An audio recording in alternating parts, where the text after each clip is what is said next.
vamos falar um pouquinho agora do exterior, de internacional. Protestos são registrados ao redor de toda a Europa. No Reino Unido, por exemplo, diversas categorias estão de braços cruzados. Os trabalhadores pedem melhores salários. Direto de Londres, o nosso correspondente especial, Américo Martins. Oi, Américo. Olá, Raquel, boa tarde a você, boa tarde a todos.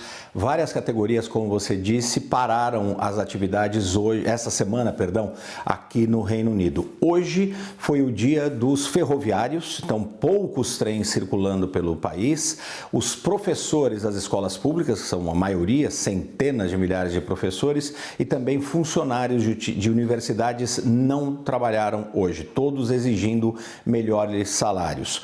Ontem a gente já teve uma greve enorme aqui do metrô. O metrô ficou completamente paralisado em Londres, afetando a vida de milhões de pessoas.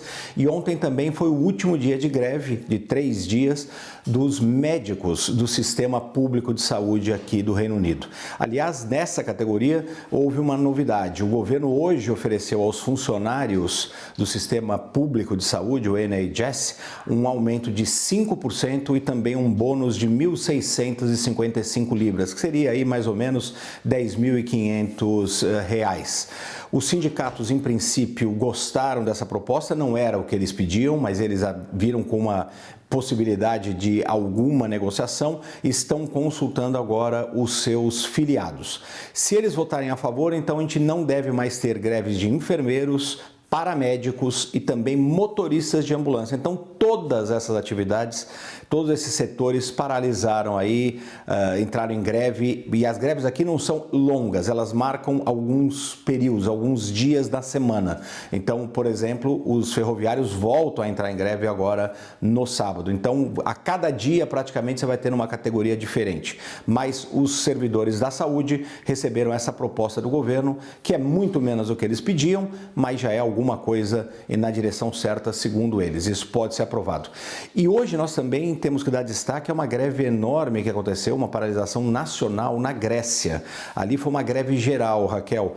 Os sindicatos de várias categorias convocaram essa greve. Era uma greve essencialmente política contra o governo e também um protesto sobre aquele acidente de trem que aconteceu no finalzinho do mês passado, quando um trem de passageiros colidiu de frente com um trem de carga. 57 pessoas morreram na ocasião, dezenas ficaram feridas. No dia seguinte, os ferroviários haviam convocado uma greve exigindo melhores condições de trabalho e mais investimento na infraestrutura das ferrovias. E hoje tivemos essa greve geral, que inclusive acabou bem mal, porque os grevistas entraram em choque com a polícia e você teve um lado atirando coquetéis Molotov na polícia e a polícia respondendo com bombas. Então, muita violência, infelizmente, em Atenas, na Grécia, Raquel.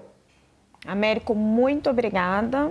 Acho que aí já é boa noite, né? Boa noite para você aí em Londres. Vou chamar agora o Lorival para a gente falar um pouquinho desse assunto. Lorival, motivações diferentes ali no Reino Unido, na Grécia, mas queria chamar o seu olhar para o Reino Unido. Ali é um protesto por melhores salários diante de uma inflação muito alta. O governo britânico já teve troca de governo por conta disso. Eles estão com muita dificuldade, como vários países do mundo, de lidar com a inflação. Aqui no Brasil também. Como que eles estão se resolvendo ali? Estão encontrando algum caminho? Boa tarde, Raquel, e bem-vinda ao 360.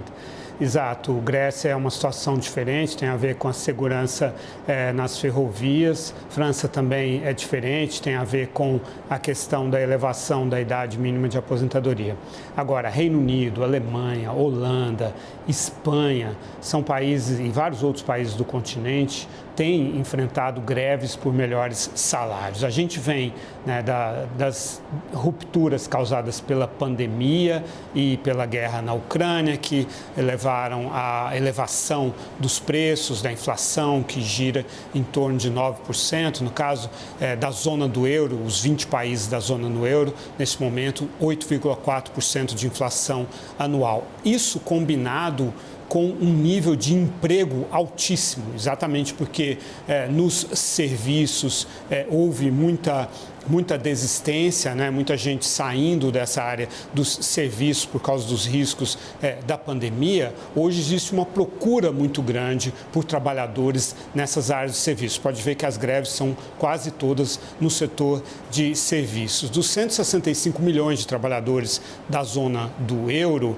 você tem ali um aumento de 3,6% nas vagas, né, nesse ano. Então, por causa disso, eles estão com uma posição de negociação muito forte e com uma inflação muito alta também. Então, é por isso que eles estão exigindo aumentos de salários e estão conseguindo em alguns casos. Na Alemanha, eles deram um aumento para os trabalhadores dos Correios, que é o setor de serviços, logística, que está muito exposto, esteve bastante exposto à pandemia, um aumento de mais de 11% no salário, com um bônus de 3 mil euros, livre de impostos, assim por diante. Aeroporto de Schiphol, em Amsterdã, que teve aquela crise no verão do ano passado, com atrasos de 4, 5 horas, milhares de voos cancelados por falta de trabalhadores no aeroporto, também receberam um aumento de 8%, com um bônus de 2 mil euros. Então, o que isso reflete? Uma força de negociação dos sindicatos. Por outro lado, isso vai contra os interesses dos governos que querem baixar a inflação. A meta é de 2% na zona do euro. E a gente aqui no Brasil é doutor em inflação inercial, né? Essa coisa de olhar para trás e falar, opa, mas eu tive perdas, eu quero aumentar. Então, existe toda essa discussão na Europa e na Inglaterra de como é que você para essas reivindicações. Mas são setores muito estratégicos, né, dos quais os países necessitam para o dia a dia das populações. Já existe um certo descontentamento com a situação da inflação de energia, inflação de alimentos. São países democráticos que precisam responder aos anseios. Então, há um grande dilema hoje nesses governos de como responder a essas exigências e, ao mesmo tempo, estancar a inflação. Porque se a inflação não for estancada, esses juros altos vão perseverar por mais tempo. É uma sinuca, Raquel.